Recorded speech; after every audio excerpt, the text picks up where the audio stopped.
Hey guys, so I've been getting a lot of attention, a lot of questions in regards to my video that I made a while ago about being the other woman. So I thought it would be good to do a little bit of a recap. Somebody had asked, how did you get through it? How did you finally break the tie? And there's a story behind it. There was an event that took place that helped me to get over it, to see what I needed to see. And it was something that was extremely tragic for me, but sometimes when you don't learn your lesson the first time, the universe is going to find a way for you to learn a lesson, even if it's painful, because you usually have a opportunity to fix it yourself before it gets fixed for you. I'm all over the place because I'm walking the dogs, as you guys know. But yeah, there was a moment. There was no animosity in the decision. I think it was one of those things where it's like, okay, you see it now, what are you gonna do? It's up to you type scenario. All right. So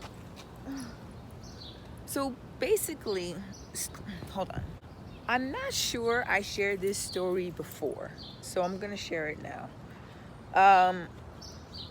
In 2008, my brother died in April, and 3 weeks later, my mom died. She died like on a Tuesday. He died on a Tuesday, she died on a Tuesday. It was crazy. 3 days before, 3 days before she passed, I found out I was pregnant. So I waited a while before I said anything to the father, because I knew that I was already dealing with the death of my mom and I really hadn't processed much. But when I did tell him, he made the decision to leave, and there was nothing I could do about it. I wasn't in the right place, in the right frame of mind to argue or fight for something like that. He was like, I can't do this, I'm out. Okay, I'm kind of in a daze.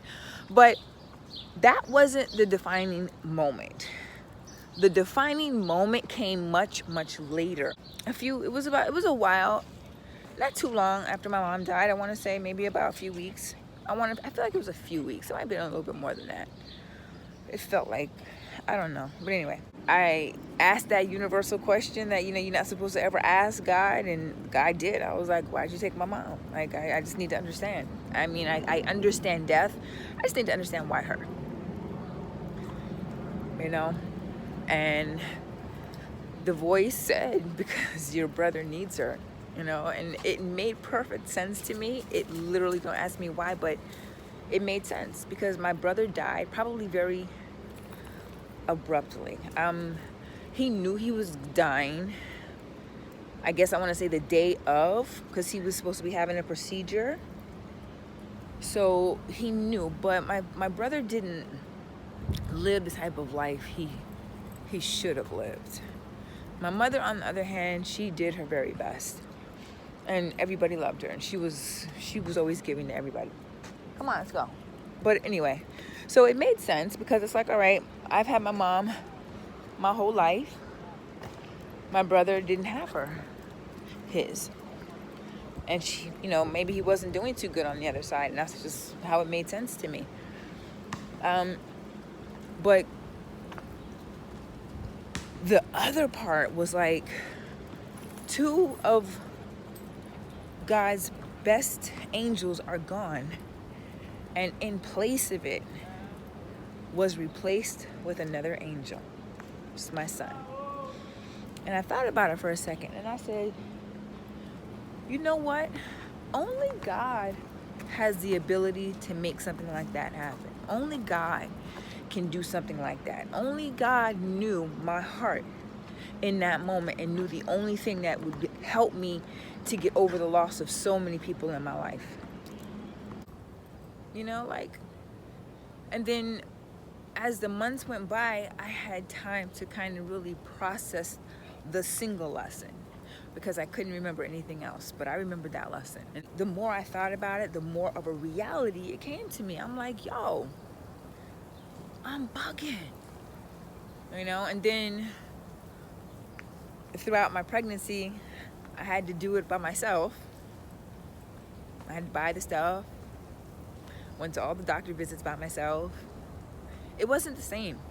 My mother used to be that person for me. And, you know, she would go with me to every doctor visit. You know, she did this until she couldn't anymore, until she was blind. But at least for 3 of my children, she was there for me. So it was really, really hard. It was extremely hard to go through an entire pregnancy without my number 1 champion in my corner. So anybody else that decided that they didn't want to be there, it wouldn't have mattered.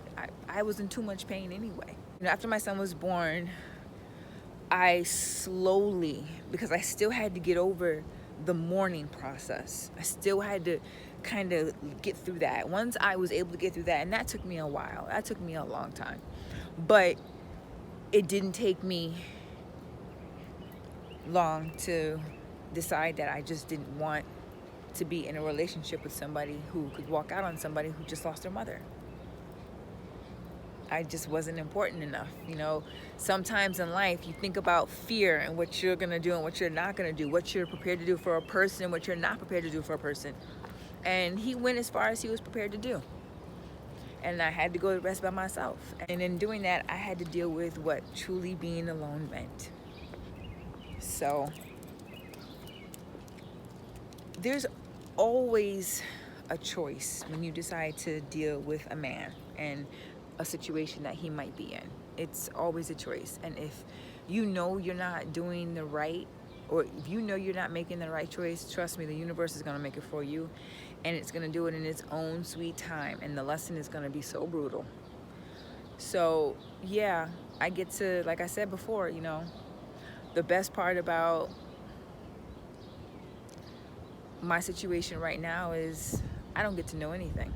Like, my son is 13 years old. He's going to prom, and I didn't even know it because he's home with his father and his girlfriend. They're doing the mommy daddy thing right now because I don't have my own space. So you sacrifice a lot. You sacrifice a lot when you dabble in somebody else's pond. So this is how I did it. You know, I had to go through losing my mom to finally get the gist of, what are you doing, Carla? Why are you, you know, settling? Why are you putting yourself through something like this? You know, when my mom left, when my mom died, that's when the reality of what I was doing truly hit me. So that's it. That's all. You know, I hope you guys will continue to find your inner strength to keep you going, because if I can do it, you can do it. This is Carla Alexander. I will be talking to y'all later.